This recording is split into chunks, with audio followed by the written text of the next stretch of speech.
Kaya nga daw. Kaya nga naka-check ko yun eh.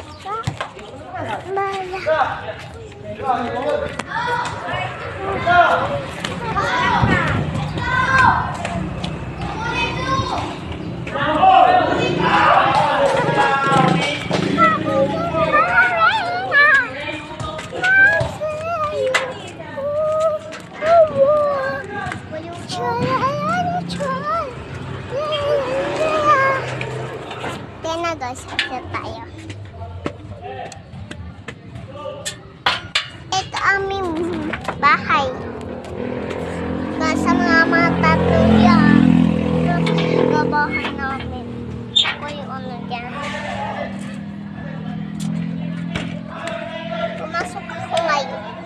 Tayo umuwi na. Umuwi press. Pumasok na press. Umuwi stairs. Tapos dito na ako. Pakita ko. Next. Ka-vlog ko pagkakakain na kami. Ayan ang ate kong pangit. Yan si Ate Bam. At ayun ang number 2. Sister ang bungis sa harapan. Ewan ko, bibili ko na naman. At ito ay 10 hours. Eh wala nga, anong gagawin ko? Kinikilig ako. Bakit ako kinikilig ha? Napakapangit mo naman.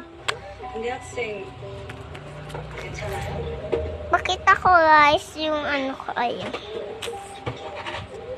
Antayin niyo yung next vlog.